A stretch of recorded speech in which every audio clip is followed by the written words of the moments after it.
Olá, sejam todos muito bem-vindos. Eu sou Fernanda Herter, terapeuta ocupacional, e esse é o Sensorial Pod. O Sensorial Pod é um projeto de conscientização da importância das sensações para o nosso desenvolvimento. Aqui é um espaço que a gente fala de diversos assuntos que têm relação com esse tema. A gente traz muitos convidados, cada episódio vem um convidado diferente, que vem trazer um pouquinho sobre a sua história, vem contribuir para que a gente reflita, aprenda, discuta e, enfim, leve essas informações até onde ela precisa chegar. Muito importante, conscientização, porque o conhecimento muda trajetórias. À medida que eu sei mais sobre um assunto, eu tenho menos julgamentos. E esse é o grande propósito do Sensorial Pod. Nosso convidado de hoje é um advogado, pai de dois filhos, né, de um menino e uma menina, 2 gêmeos, um casal de gêmeos autistas. Ele vai trazer muito para nós sobre essa trajetória da paternidade atípica e vai trazer também muitas reflexões a respeito da inclusão. O Maurício. Maurício, muito obrigada pela tua presença. Te apresenta para o pessoal te conhecer um pouquinho e vamos começar o nosso bate-papo. Obrigado, Fernanda, pela oportunidade, por estar aqui. E desde já, antes de me apresentar, eu te cumprimento por essa iniciativa. Obrigada. Porque eu tenho a convicção de que nós moramos num país que, se tem inclusão, ainda engatinha. Uhum. E iniciativas como a tua são importantes, seja para servir de alento para aqueles que vivem a realidade do autismo no dia a dia, no cotidiano, seja para aqueles que desconhecem o tema e que muitas vezes incidem no preconceito ou no pré-julgamento, como falaste na introdução, para entenderem, se conscientizarem e, o mais importante, plantarem a semente da inclusão para as novas gerações. Então é um prazer muito grande estar aqui. Como a Fernanda adiantou, meu nome é Maurício, eu sou advogado, sou professor universitário e também no meu currículo tenho a condição de pai de 2 crianças autistas de um casal de gêmeos, Antônio e Isabela. Uhum. Isso. E na verdade, quando eu falo em desafio, é o que realmente para mim representa o autismo. Vou comentar um pouco, Fernanda, do meu primeiro contato com o autismo. Eu devia ter em torno de 7 anos ou 6 anos, quando meu irmão, hoje mais moço, com 45 anos, naquela época, tu imagina, anos 80. Nossa, mãe. Ele passava de médico para médico, de especialidade para especialidade e não se tinha um diagnóstico. Sabia o que ele tinha. Não se sabia. E isso é muito ansiogênico, né? Muito. Para a família. Muito, porque assim, o meu pai e a minha mãe, nós éramos uma família simples, de classe média, para não dizer classe média baixa, e o meu pai trabalhava 3 turnos, eu estudava, a minha mãe era dona de casa, e desde cedo compartilhava comigo essas angústias, essa ansiedade que tu referiste. Uhum. Porque ele tinha comportamentos que nós chamamos, na linguagem dos pais e técnica, de comportamentos inadequados, né? Ou que não se encaixam no padrão existente. E nós não sabíamos o que era. Ele não conseguia ficar numa escola regular, ele tinha momentos de agitação, momentos de crise, leu e escreveu com 2 anos e meio, começou sozinho. Uhum. Por outro lado, de uma relação de sociabilidade muito difícil. Uhum. E desde então a gente tinha muita dificuldade em levar em locais públicos, o relacionamento com as pessoas, até que se começou depois, lá no final dos anos 90 para 2000, se entendeu um pouco o que ele tinha. E aí, naquela época, e eu sempre muito envolvido, porque a nossa família era sempre... Bem próxima. Próxima e relativamente pequena, pelo menos por parte do meu pai. E aí, Fernando, o que aconteceu foi que, então, acredito que final dos anos 90, ele foi diagnosticado com Asperger, ou Asperger, como seja. Que idade ele tinha, então? Acredito que o Murilo deveria adolescente ter já, né? em torno de uns 20 e poucos anos.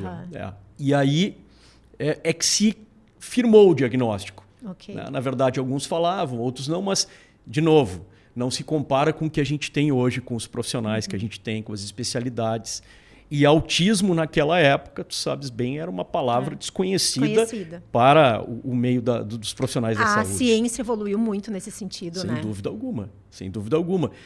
E ele começou a ser tratado com isso e com as suas comorbidades, enfim, conseguiu fazer uma faculdade, concluiu, se alfabetizou com professora particular, concluiu a faculdade no EJA, depois fez vestibular, se formou em geografia, mas não trabalha. Sim. Ele não consegue hoje trabalhar. Ele tem uma cabeça, uma mente privilegiada, mas infelizmente... não consegue fazer uso dela não consegue. Funcionalmente falando. E tu sabes, Fernanda, que até tu falas questão funcional, ele foi se encontrar agora, ou nós conseguimos encontrar a partir de uma indicação que eu recebi de um médico, em que ele procurou o médico e o médico fez toda uma alteração na medicação e agora ele se apresenta, depois dos 40 anos, numa condição um pouco melhor. Mas é como eu digo, o autismo é uma montanha-russa, né? De altos e baixos. Não é linear, né? Não, absolutamente. E aí, eu acho que a partir desse... Por que eu fiz esse pequeno relato? Porque eu acho que isso pode contextualizar um pouco do receio, para não dizer pânico, de pais que recebem o diagnóstico pela primeira vez. Quando eu me recordo, Fernanda, e até brinco, né? A minha esposa foi minha aluna e eu me recordo que no refeitório da universidade eu a pedi em casamento, mas eu disse o seguinte para ela. Eu tenho um irmão com Asperger ou autista. Sim. Eu tenho um tio com as mesmas características que mora no interior. E muito provavelmente, por uma questão genética, eu possa vir a ter filhos autistas. Se tu quiseres, por esse histórico, e eu por lealdade tenho que te dizer, se tu quiseres é o momento de desistir. Obviamente ela não desistiu e ela teve esse desafio, pactou comigo isso. E ela engravidou de gêmeos, depois de uma certa dificuldade, engravidou de gêmeos. Nós, então, tivemos as crianças, foi uma felicidade enorme. Eles ficaram na UTI, porque nasceram prematuros, muito pequenos. E depois, então, de um certo momento, Fernanda, nós começamos a ver no Antônio algumas características diferentes. Esse certo momento, tu lembra mais ou menos a idade? Lembro. Acredito que em torno de 2 anos e meio para 3. Bem na poda neuronal. Exatamente, essa é a expressão, né? É isso, porque assim, tu começa a observar que ele já não interage com todas as crianças da mesma idade. Daqui a pouco tem dificuldade de falar.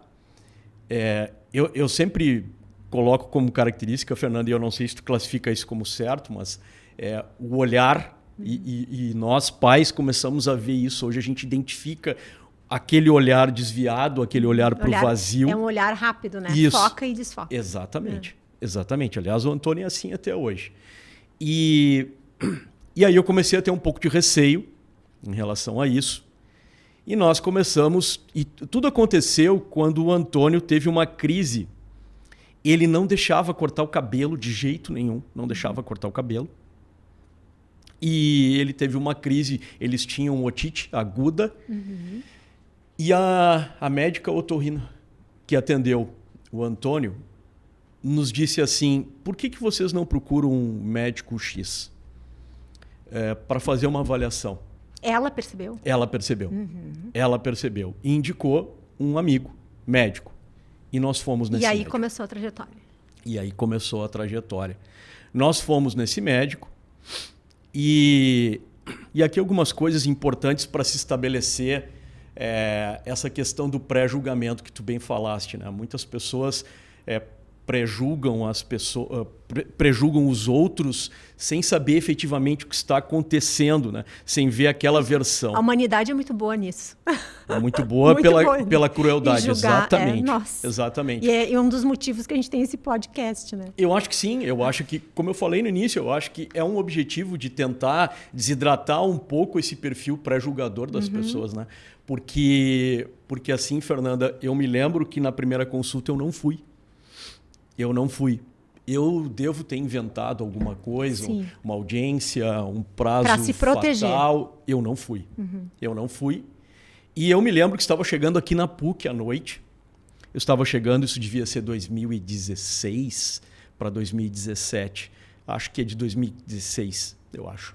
E eu estava chegando aqui para dar aula e recebi um telefonema da Karina dizendo que o médico havia examinado o Antônio e que tinha todas as características de autista. E eu desesperei. Eu entrei em desespero. Parafuso.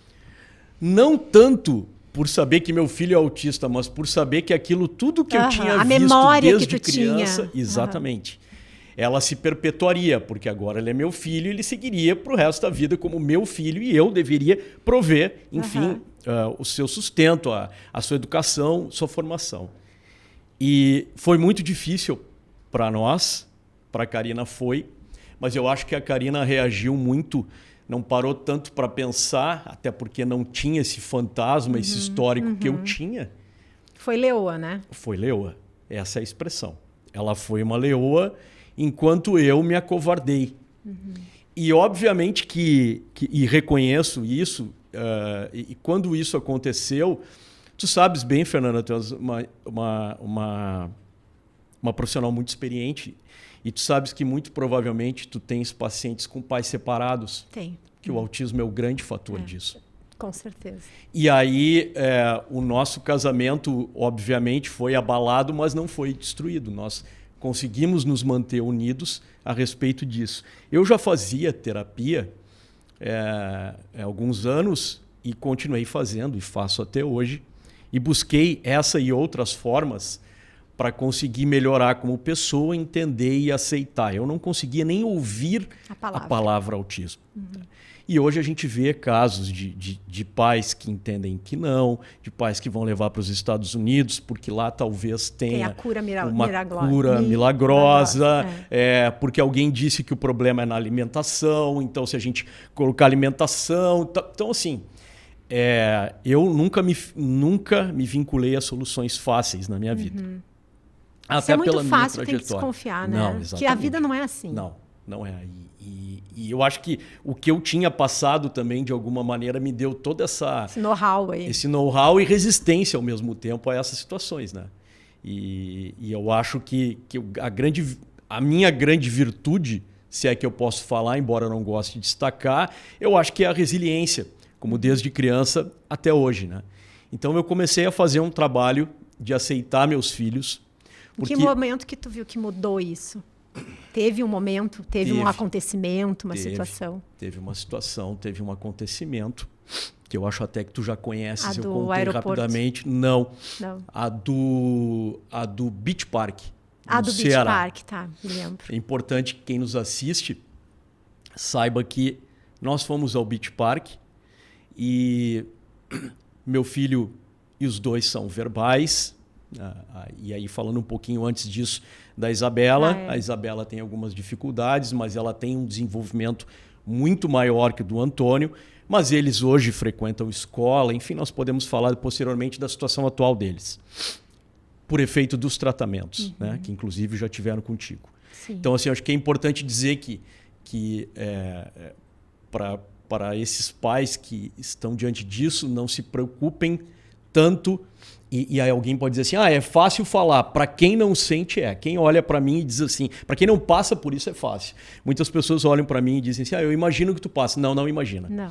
Não imagina. Então eu digo o seguinte, não se preocupem com o diagnóstico, que foi o que nós nos ouvimos na época. Se ocupem com o fazer para ajudar. É isso aí. Falo muito isso. Isso. E tem famílias que ficam resbalando nessa questão do diagnóstico e não agem. E eu acho que isso foi o grande responsável por isso, foi o Dr. Ricardo Halpern, que foi quem foi o médico que nos disse isso e que numa primeira semana eu queria matá-lo e que depois eu me tornei muito amigo, nós nos tornamos amigos, porque ele foi mostrando os caminhos e infelizmente a Covid o levou, não está conosco. Mas falando um pouco, Fernanda, sobre isso, dessa questão, eu venho aprendendo, mas quando que isso ocorreu? Acho que é importante falar. Sabe que... Deixa eu só dar Por favor. A constância, Maurício. O botar a mão na massa e manter a constância das intervenções. Não ficar num pula-pula de profissionais. Sim. Mas achar a tua equipe que tu te identifica e que tu que sente confiança. Engatar uma primeira, uma marcha, mas não ir a 100 por hora, mas ir uma velocidade respeitosa para a criança. Perfeito. Entretanto, seguir adiante, sabe? Confiando no resultado e confiando no processo, porque não é mágica, porque não é fácil e porque não é rápido. Não é. Aliás, tu toca num ponto muito importante, que é a questão que eu volto da resiliência. Geralmente nós, e isso é do ser humano, nós somos praticamente imediatistas. Nós vamos ao médico, a gente quer a solução. Para ontem. Para ontem. A gente busca um grupo de terapeutas, a gente quer isso. E às vezes a gente ouve de quem julga. Poxa, tu tá na terapia há tantos anos. Não há uma solução. Há uma forma de tu viver melhor. E eu concordo plenamente contigo, com o que tu disseste. É claro que tem toda a questão de que muitas vezes não se tem a dificuldade de pagar as terapias, se tem dificuldade perante os planos de saúde, que infelizmente se tornaram um inimigo das pessoas com deficiência. Mas tu tens toda a razão. Hoje, vou pegar de novo o exemplo do Antônio. Com 13 anos, ele aprendeu do ano passado para cá, ele conseguiu escovar os dentes sozinho, colocar o seu pijama, tomar banho sozinho, se secar com alguma supervisão. Aí alguém que nos assiste pode pensar assim, puxa, mas meu filho de 5 anos já faz isso sozinho. Isso. Mas o meu aprendeu agora com 12 para 13 anos. É bem o que tu disseste, e o que tu falou se encaixa no que foi falado pelo Dr. Ricardo para mim, quando eu comparava meus filhos com outros e dizia assim, eu só queria que meus filhos fossem normais, iguais aos outros. E conforme o padrão. Exato. E ele disse para mim 2 coisas. Sossega. Primeira, ele falou, os teus filhos estão na mesma maratona que os outros. Eles estão a 20 quilômetros de distância e eles estão correndo, começando a maratona. Eles vão passar pelos mesmos locais, só que vai demorar muito mais tempo. Isso foi o primeiro ponto, né? Sim. E o segundo ponto que ele perguntou para mim, tu que tem livro, tu que é doutor, tu que dá aula, que tem escritório, me responde, me conceitua a palavra normal. Ai, perfeito. E eu não consegui, eu fiquei calado. Uma das únicas vezes que eu fiquei calado. Então, assim... E ele era cirúrgico, né? Total. E muitos pais, inclusive, não gostavam da forma como ele abordava, porque ele era, às vezes, cruel. No início, ele realmente era. Mas eram safanões que fazia tu te direcionar o caminho, sabe? Depois ele te resgatava. Mas a primeira paulada ele dava. E hoje eu entendo bastante isso, entendi ao longo de toda essa jornada. E eu acho que isso contribuiu para esse estalo que tu me perguntou quanto deu no Beach Park. Nós fomos pela primeira vez no Beach Park. E quando chegamos lá, o Antônio pediu para ir para um tobogã, queria ir a um tobogã. E nós fomos, subimos a fila. Eu não aleguei nada de prioridade, ficamos na fila. Ele ficou comigo. Geralmente ele não aguenta muito tempo numa fila, mas ele ficou comigo, subiu. Chegamos no local onde se desce para o tobogã. Quando nós chegamos lá, eu vi que o tobogã se descia sozinho. Então as crianças ali de 4, 5 anos já desciam. Por quê? Porque tu precisava descer cruzando os braços para descer e com as pernas retas. Sim. Ele não ia conseguir fazer isso. ele iria de qualquer maneira, mas ele gosta muito do tobogã. Sim. E abrindo um parênteses que tu também sabe, muitos autistas, é o caso do Antônio, eles não têm noção de risco. Não, do perigo. Do perigo. E ao mesmo tempo eles têm uma busca intensa por algumas sensações Exatamente corporais isso. e aquilo os coloca em risco. É né? isso mesmo. E aí, fecha parênteses, exatamente isso. E aí, Fernanda, o que aconteceu foi que quando nós então chegamos, eu disse ao salva-vidas que coordenava ali, ao tobogã, as descidas, eu disse a ele que eu desceria junto.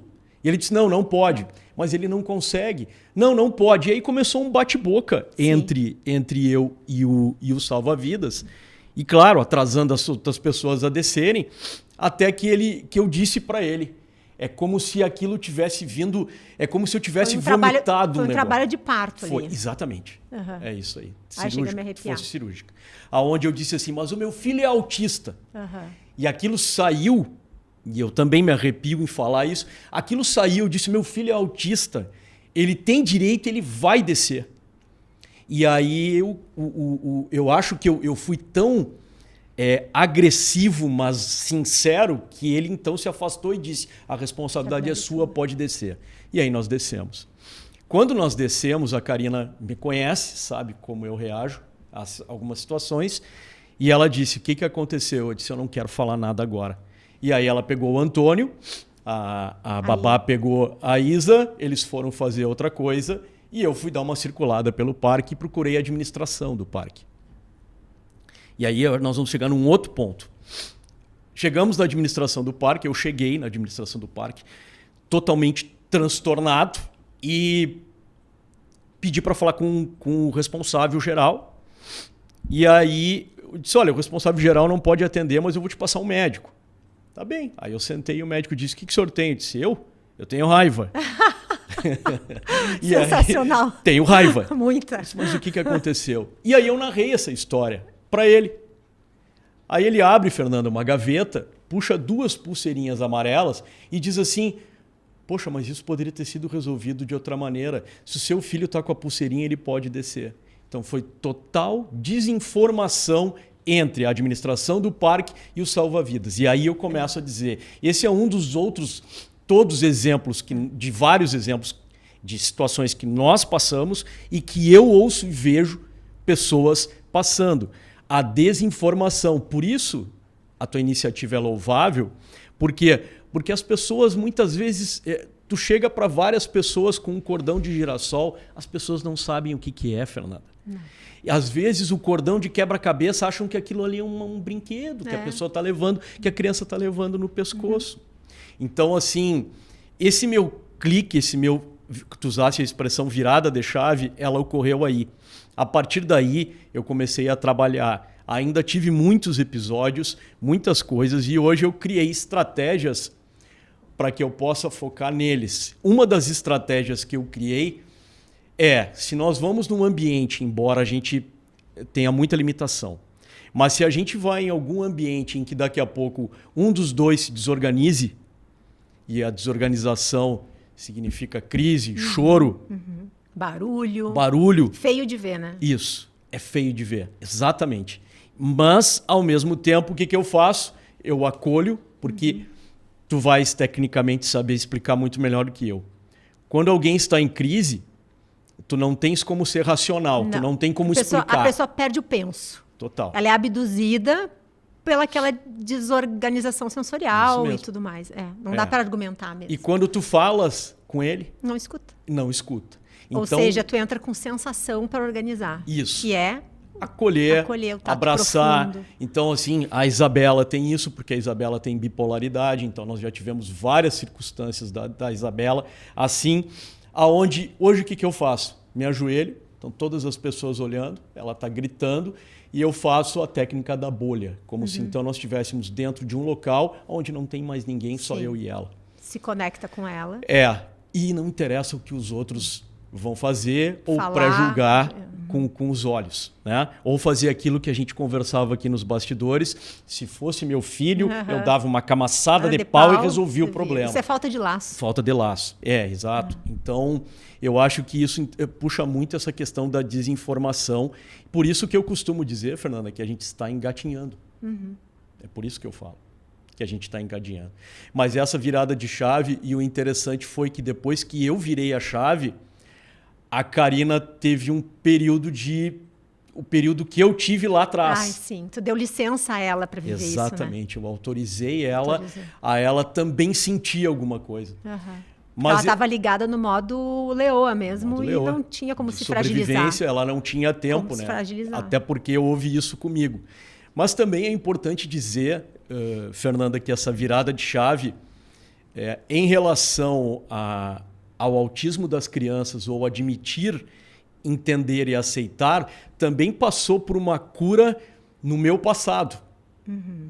Porque eu tinha essa vinculação do que eu tinha passado. Então, a coisa é muito complicada, a mente humana, né? E aí, até tu conseguires... Tu conseguir saber que conciliar. A Isa e o Antônio não eram o teu irmão. Perfeito. Era outra história de vida. Perfeito. É isso. Isso. O meu psiquiatra, inclusive, sempre diz isso que tu está falando. Não compara, é outra... Tu constituiu agora história a tua família, vida, é outra história. Estrutura. Exatamente. Então, assim...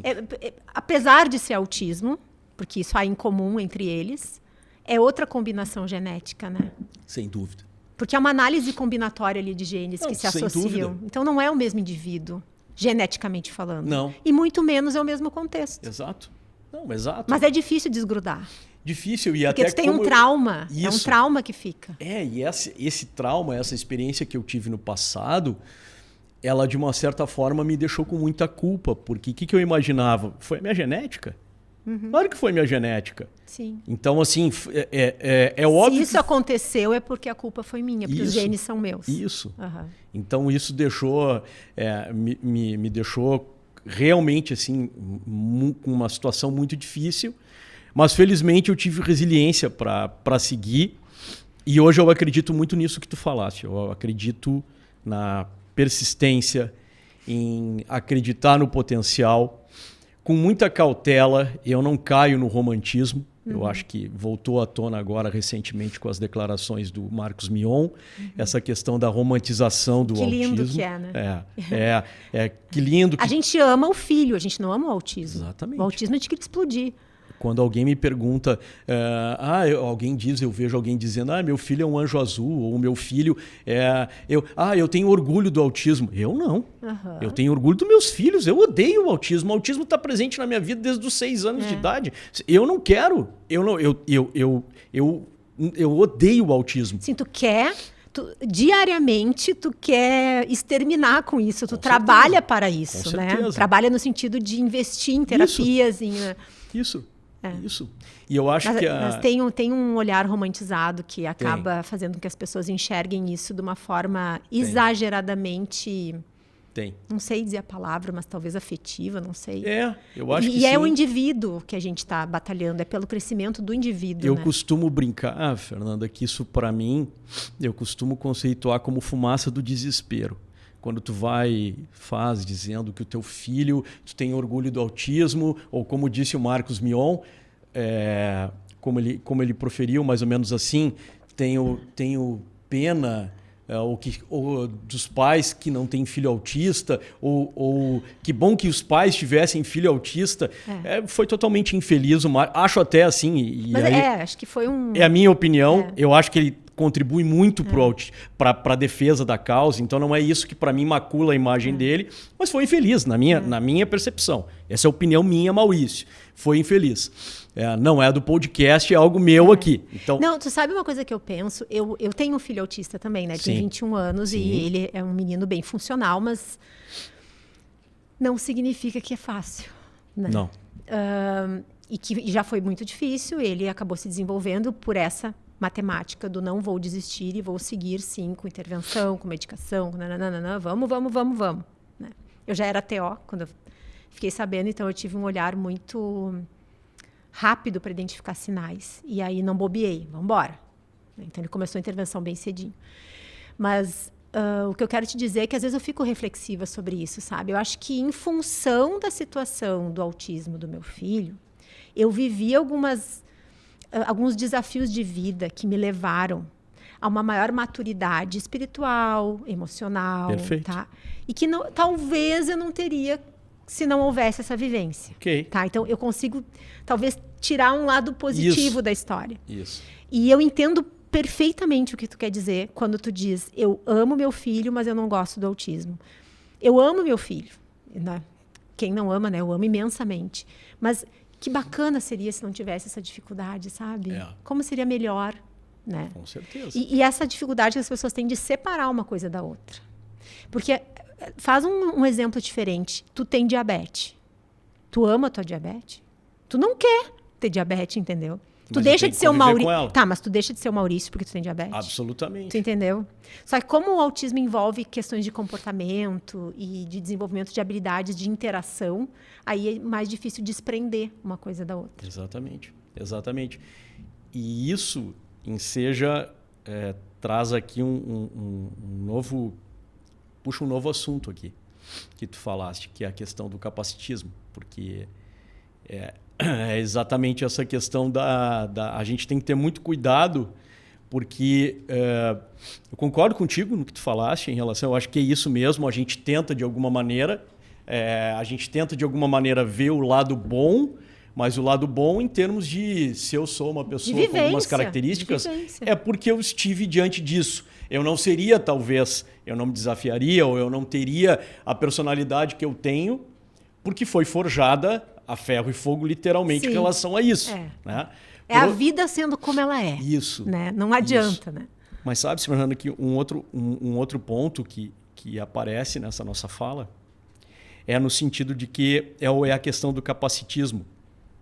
E que eu acho que isso ainda está muito intenso, né? Que é o preconceito da linguagem ou qualquer tipo de atitude que venha ensejar o preconceito. Né? Eu acho que essa dificuldade, e é muito bacana tu fazeres aqui esse podcast, nós estarmos aqui na Famecos, eu acho isso super importante, porque a gente não pode apenas os pais de autista, ou os irmãos, ou os próprios autistas, terem voz para explicar esse assunto, ou para defender os direitos. Eu não digo nem a causa, eu falo defender os direitos. E eu acho que isso é importante, que todas as novas gerações venham. A gente já vem observando. Que está evoluindo, né? Está evoluindo. Tá. Eu vejo porque é muito diferente como as pessoas hoje saem, por exemplo, da formação, até mesmo da escola. Porque quando eu era pequena, e quando meu filho era pequeno, não tinha muitos autistas na sala de aula. Né? Acabava que eram o meu filho era que eu me lembro que era o único, não, tinha um outro coleguinha, eram dois, mas eram dois na mesma sala, talvez sim, eu não recordo, mas não, hoje a prevalência é muito maior, então eles já crescem desde lá na escola pequenininhos, lidando com a diferença, né, Maurício, de uma outra forma. Isso diz respeito a tudo, diz respeito a episódios do neurodesenvolvimento, né, transtornos como autista, como síndromes, mas também há pessoas mais gordinhas, há pessoas que tenham uma outra, né, escolha sexual e negros e tudo mais. É um outro olhar, muito mais gentil e acolhedor e respeitoso do que na nossa época. Não há dúvida alguma que nós fomos criados numa geração completamente discriminatória e preconceituosa. Isso norteou nossa criação. Norteou nossa criação. E eu acho que essa questão da diversidade ela é muito importante, porque é isso que tu estás dizendo mesmo. Então, hoje é muito normal, meus filhos não fazem diferença de um colega pela cor da pele. Isso não passa. Isso para eles talvez se eles enxerguem isso, eles vão olhar como um livro assim, mas isso é no passado. Que absurdo, alguém discriminava pela cor. E eu acho que isso vai acontecer. De olhar isso e ver que isso era a página de história do passado. Sim. Da mesma forma, como tu disseste, da orientação sexual. E até porque hoje já tem exatamente essa aceitação de casais homoafetivos que levam seu filho na escola e aí então é mais normalizado, claro, faz parte. E eu acho que isso está chegando no autismo, sabe? Eu acho que sim. Não com a velocidade que a gente gostaria. Mas sabe por quê? Agora estou me dando conta. Porque exige uma maior habilidade de quem lida com a situação. Porque as pessoas com autismo, elas realmente são fora do padrão. E é mais fácil a gente lidar com pessoas previsíveis e não. dentro do padrão. Sem dúvida. Então, eu acredito que isso faz... É muito mais fácil tu lidar com diferenças que envolvam gênero e cor e sei lá o quê, do que as questões de funcionamento, entende? Porque daí eu não sei se ele não vai ter uma crise daqui a pouco, eu não sei como ensinar ele direito, ele está aqui no meio da aula com mais 20 e tantos alunos e eu não sei como ensinar ele. Né? Eu não sei o que fazer. E aí isso vai tornando o ambiente tenso. Isso. Né? E aí tem a cobrança da família, tem a cobrança das famílias, porque não é só a família daquela criança que tem autismo, mas naquela sala de aula tem, sei lá, 20 e tantas crianças, são 20 e tantas famílias. Sim. Então começa a vir um enrosco, sabe? Que isso aí é difícil, viu? Para todos os lados, eu acho que é complicado. Eu acho que se perguntasse, mas respondendo a tua pergunta, na verdade, comentando isso que tu falaste, se me fizessem a pergunta, Maurício, qual é o maior desafio que o autismo te apresenta? Eu diria sem pestanejar, sem hesitar. O maior desafio é a educação. É o maior desafio. O colégio é uma selva, né? Por quê? Porque assim, mas Maurício, o desafio não é a criança falar, não é a criança conseguir caminhar, desenvolver, fazer cortar um esporte, cabelo sem chorar. Conversar, cortar cabelo, que o Antônio foi cortar cabelo sem chorar há 3 anos atrás, onde nós descobrimos um cabeleireiro que corta o cabelo e que ele conseguiu usar do hiperfoco do Antônio para cortar o cabelo. Né? O trem? Mas o que ele fez? Ele criou empatia para conseguir cortar o cabelo. E aí entra o ponto. Né? Porque assim, as escolas elas não estão preparadas. Elas não estão preparadas, e aqui eu até reconheço, porque as famílias não estão preparadas, e aí então a família, obviamente, a escola é um complemento. Vai para a escola. Há tentativas de que as coisas sejam boas, mas tu falou... Tu classificou muito correto, eu nunca usei essa expressão, mas vou começar a usar. Eu acho que para as crianças com deficiência como um todo, na escola, cria-se um enrosco, foi a palavra que tu disseste. E é exatamente isso. Por quê? Porque eu acho que não há um equilíbrio e as escolas, na sua maioria, eu não vou generalizar, mas na sua maioria é propaganda enganosa. Na sua maioria. Nós temos escolas aqui em que a gente sabe que tem, inclusive chamam expressão calabouço, colocam o autista que não está sendo funcional lá embaixo no calabouço, para ficar lá parado porque não está... Claro, não é um calabouço, mas é uma sala, num porão. Por quê? Porque não tem muito o que fazer agora, vai para lá. Nós sabemos de crianças que ficam jogadas com o tablet num canto e nós sabemos muito de escolas que... dizem que tem a monitora. E não é monitora, é atendente terapêutico. Na semana retrasada, uma vice-diretora de uma escola olhou para mim e disse que ela não é obrigada a contratar atendente terapêutico. É uma monitoria. É uma monitora. Que aí é isso. Uma pessoa sem formação. Sim. E o que ela me respondeu, quando eu perguntei, mas isso é a lei? E a vice-diretora então me responde, eu estou respaldada pelo SINEP, pelo Sindicato das Escolas, pela Promotoria Pública, lamentavelmente, porque parece que o Ministério Público não quer entender o assunto, pelo Ministério Público e pelos advogados da escola. Uau. Então, o cartão de visita delas, ou seja, nós estávamos visitando uma escola para conhecer, não temos a pretensão de trocar, mas fomos visitar uma escola. E o cartão de visita dela, em 5 minutos, foi esse. Nós temos respaldo do jurídico. Esse é o enrosco. Por quê, Fernanda? E eu vou trazer exemplos. Por quê? Porque aí o meu filho entra numa escola, entra numa turma, já entra com 2 ou 3. A atendente terapêutica, nós pagamos, a gente faz questão que ela esteja em aula. A que trata o Antônio e a Isabela há muito tempo. Então ela acompanha. Só que o que acontece? Determinadas escolas não adaptam o currículo. Então a AT...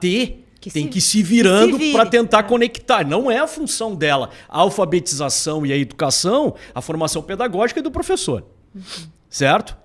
Essa mesma vice-diretora dessa escola que eu visitei disse que é impossível atender a todos os autistas, porque por mais que peçam para os professores fazerem, eles não podem obrigar os professores a adaptar o currículo. Eu disse para ela, como? A escola deve obrigar. É, função do professor. E novamente ela me trouxe o parecer do jurídico. Ou seja, por que o enrosco? Porque ela me deu o seguinte recado: quando tu reclamares na primeira semana, eu vou te dizer, eu te avisei e tenho o respaldo do jurídico. E infelizmente é o que está acontecendo. Infelizmente é o que está acontecendo. Por quê? Porque o judiciário, alguns entendem, outros não. Ministério Público olha, vergonhoso alguns pareceres que a gente vê do Ministério Público. E infelizmente as escolas têm esse respaldo. E aí o que acontece? Falta de currículo adaptado, Fernanda, que se vê. E de novo, eu não estou generalizando, mas infelizmente é uma maioria.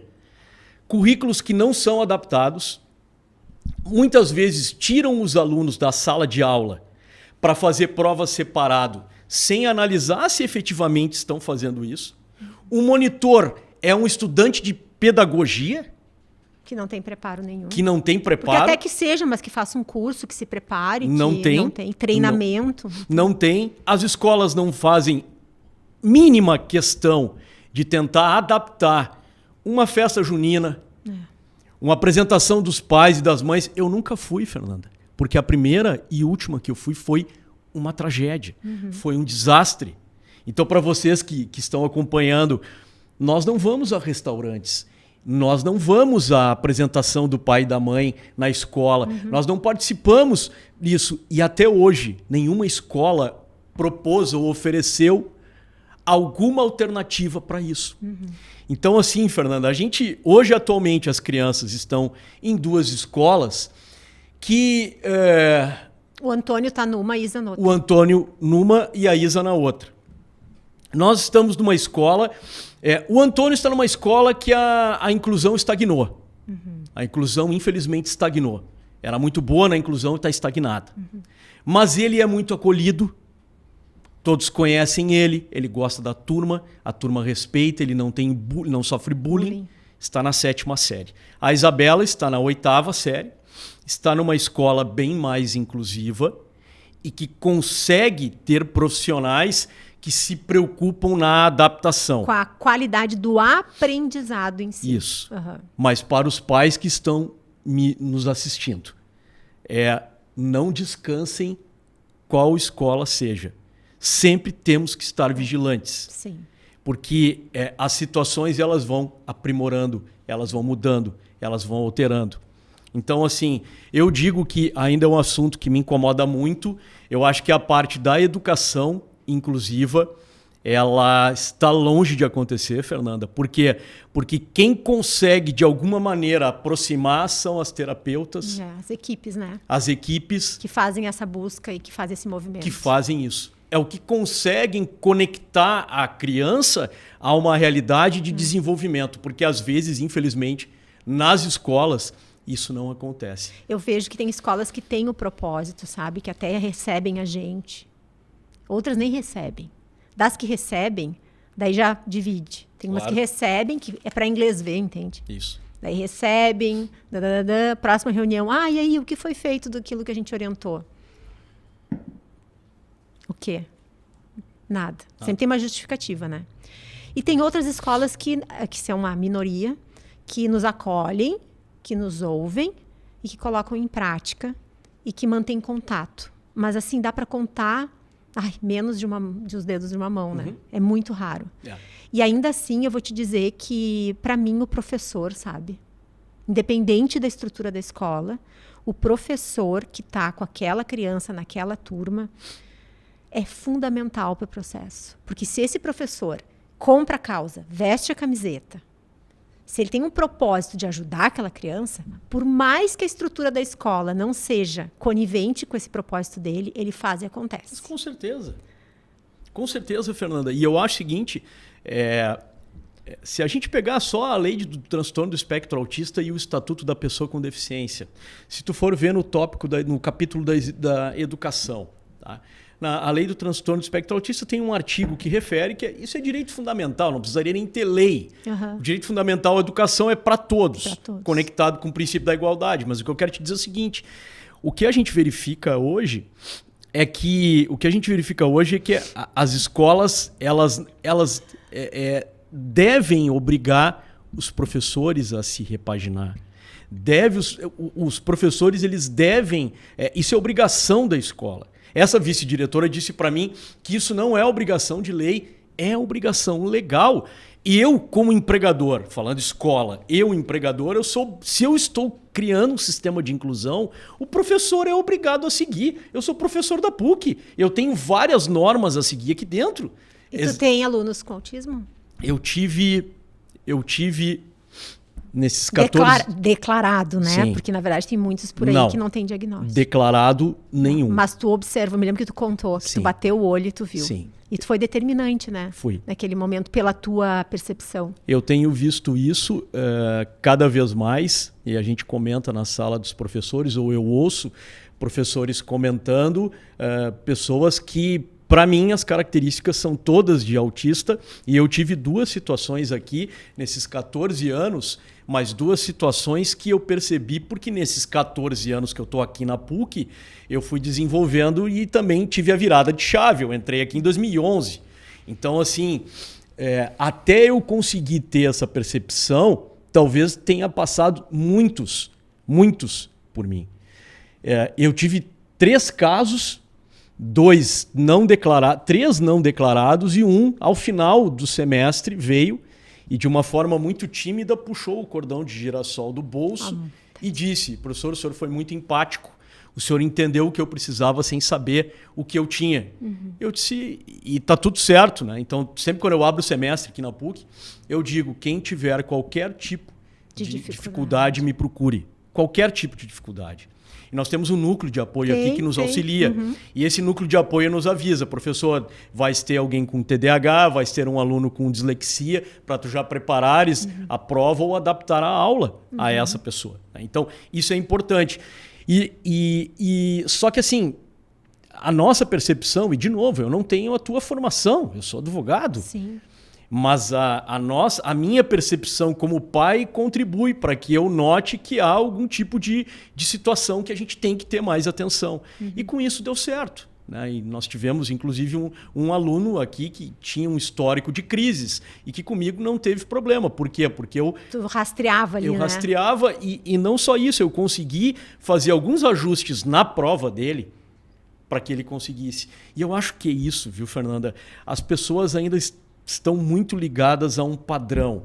Porque essa é uma prova, todos têm que fazer, se não fizerem é porque não tem capacidade. E aí é que eu entro. Eu acho que hoje tu olha o rótulo e não olha o potencial, a capacidade. Isso que é capacitismo. Uhum. Que é tu olhar alguém e não ver a tua virtude. Mais ou menos o exemplo que tu deste da diabetes. Uhum. É mais ou menos a mesma coisa. Eu não deixo de ser uma pessoa que tem o potencial para fazer alguma coisa pelo fato de ter esse rótulo. Uhum. Por isso que às vezes não precisa o rótulo. Ou pelo menos não se fincar nesse rótulo. Não ficar completamente preso a esse rótulo diagnóstico. Mas pensar que ele pode, sim, perpetrar uma forma de potencial muito maior. Então, assim, acho que o caminho é tortuoso e longo, Fernanda. Falta gentileza, sabe? Falta gentileza, falta... Na verdade, o nosso mundo é programado para produção. Quanto mais rápido, quanto mais... Com certeza. Né? E aí não é sobre isso com essas pessoas. Não. Né? E aí a gente não dá... Se tu não adapte de forma gentil, não dá oportunidade para ela, 3 pontinhos, seja lá o que for, ela vai perder essa oportunidade, ela vai perder esse momento. E ela poderia ir muito bem. Por que não? Só que ela não consegue fazer a prova num lugar que tem barulho. Ou então ela não consegue fazer uma prova que tenha muita informação na mesma folha. Com certeza. Aí, se fizer essa pequena modificação, ela vai mostrar o quão potente ela é. Que foi o que eu fiz em um dos casos. Isso vale para tudo. Vale, meu Deus, para interação com os outros. Esses tempos ela falando do recreio. Olha isso. A brincadeira do recreio era de pegar. Tá? Simples. Porém, o menino não entendia a regra da brincadeira. E ele saía... correndo para tudo quanto era lado. E ele não entendia que tinha que pegar o fulaninho, entendeu? Reunião com a escola trouxe isso. Porque daí, no meio do recreio, ele sai correndo para tudo que é lado, e ele grita, e ele tromba, e ele bate, sem querer nas crianças. Como é essa brincadeira de pegar no recreio? Ah, é assim, assim, assim. Como que ele sabe que é o amiguinho esse que ele tem que pegar? Ah, é porque a gente avisa. Não, mas não é suficiente. Por que vocês não fazem um marcador visual? Vocês têm como ter um pedaço de papel crepom, um pano vermelho para amarrar na criança? E nos primeiros momentos conduz, esteja junto para conduzir. O momento, assim, ó, informa para ele que ele tem que pegar aquele que tiver com a camiseta vermelha, com o colete vermelho, com o rabinho vermelho, sabe? Põe um papel crepom no bumbum ali, né? Enfim, tem que ter um marcador visual. Ele não vai segurar essa informação. Tu acredita que isso aí mudou da água para o vinho, o recreio da criança? Eles implementaram isso. Então, tu viu? Pequeno ajuste. É um detalhe, eu falei, gente. É um pequeno ajuste. Mas aí, nesse momento, eu me dei conta, Maurício, que não era má vontade, viu? Desse grupo escolar. Sim. Era a falta de um conhecimento que, para nós, terapeutas, ele cai de maduro. Gente, para mim, aquilo foi... Gente, só um pouquinho, né? Como é que não se dão conta que, no meio daquela muvuca do recreio, o menino vai conseguir segurar na memória operacional dele, que é aquele fulaninho, né? Porque muda, né? Porque daí ele pega o outro, daí muda. Com certeza. Mas eu te pergunto, também acho, e até nessa escola que eu mencionei, a vice-diretora me disse isso, que os professores não têm má vontade, mas que às vezes é difícil. Mas tu não achas, Fernanda, e eu vou te fazer uma pergunta que tem um pouco de caráter jurídico, mas não é, tá? Tu não acha que é obrigação da escola criar formas de treinar seus professores para isso? Por mais que eles não tenham eles não sabem como fazer. Não. Perfeito. Para mim é obrigação da escola. Para mim é obrigação da escola. Porque se assim não for, a escola transfere para quem? Para os terapeutas. Transfere para quem? Para a família. Há uma transferência hoje de responsabilidade. E as reuniões são muito, muito, muito pouco frequentes. É uma reunião por semestre, é uma reunião a cada 3 meses. Não dá tempo da gente trabalhar com esses grupos escolares e formar eles, entendeu? Tu tem toda razão, falta isso. É uma pena. Enfim, a gente está chegando ao final. Eu queria muito te pedir para deixar uma mensagem. Pode olhar para aquela câmera ali? Perfeito. E deixar uma mensagem para o pessoal que está nos assistindo, que tu acha que seja um fechamento desse nosso episódio. Tá bem. A mensagem que eu quero deixar é que o autismo está cada vez mais presente na nossa vida.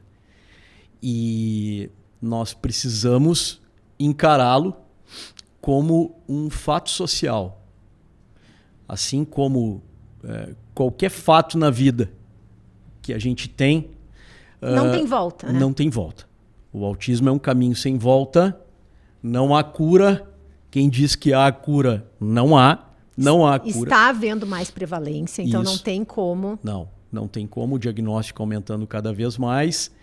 E o mais importante de tudo é ter essa questão que tu falaste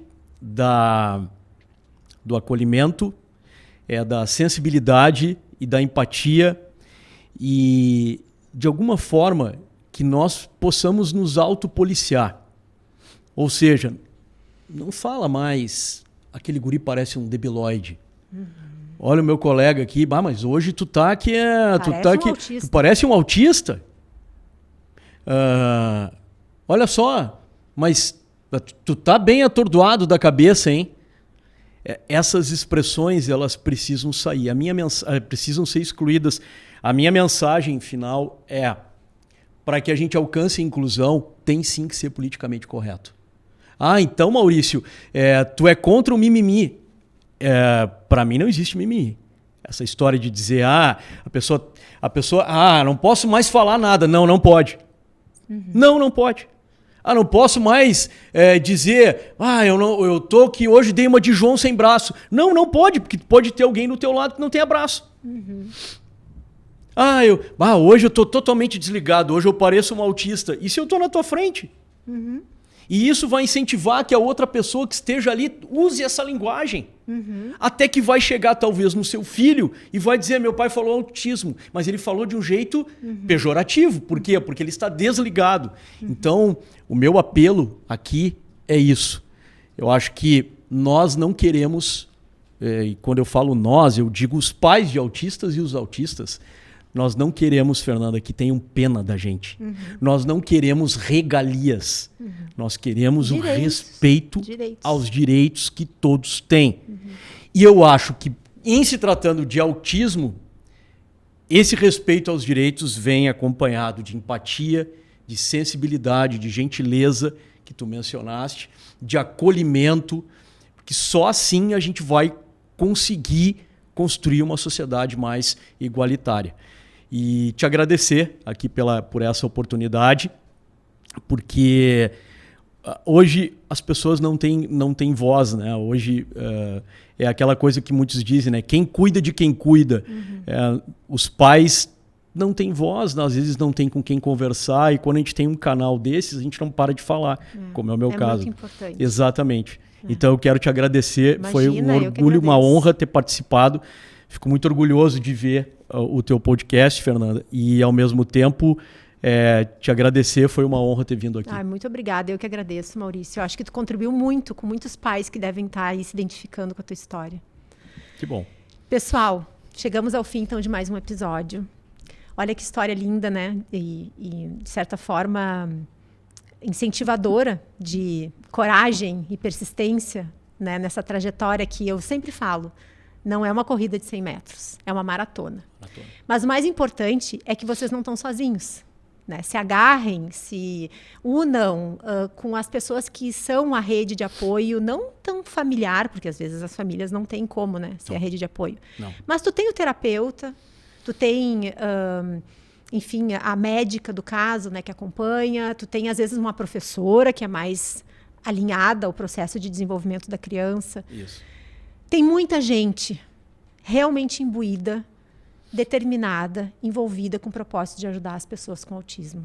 Eu me emociono muito vendo equipes que realmente estão com sangue no olho, sabe? Que não sossegam enquanto. E isso está sendo cada vez mais uma realidade. Isso me deixa muito feliz. Então, acho que isso também é uma forma de não estar só. Né? Saber que tem uma fono ali que está no caso, que está junto, que está batalhando, que tem uma TO que está no caso, que está junto. Somam forças.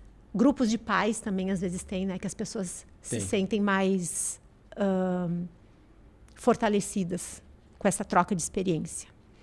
O Sensorial Pod é um projeto que vai na vibe do mudar o mundo, sabe? Quando eu comecei o projeto Sensorial Pod, eu pensei, gente, de alguma maneira eu tenho que dar a minha contribuição para fazer com que as pessoas enxerguem que não se trata de falta de educação, que não se trata de um plano maligno da criança, tu entendeu? Porque é tudo muito lido pelo comportamento. Isso. Ele está pulando assim e não para prestar atenção no que eu falo, porque ele é muito agitado e desobediente. Eu peço, ele não para. Gente, as crianças com autismo e com dificuldades sensoriais, elas fazem o que elas conseguem. E muitas vezes parar o corpo é uma demanda muito alta para elas, entendem?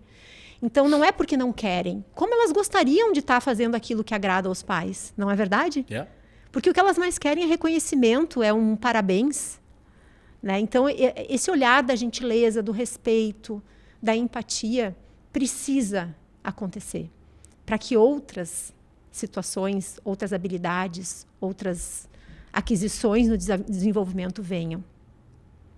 Andar 10 km por hora, às vezes é muito melhor do que andar 100. Porque se tu anda 100 km, as rodas reiam no meio do caminho, o carro quebra, e aí gera uma crise e tem que parar tudo para restabelecer a saúde daquela criança para poder seguir o caminho. Consistência, persistência e respeito. Para mim são as 3 palavras-chave do processo. Nos vemos no próximo episódio. Compartilhe esse episódio para que cheguem a pessoas que precisam ouvir e ver, assistir ele. E até mais. Obrigada por estarem com a gente nesse momento aqui. Até mais.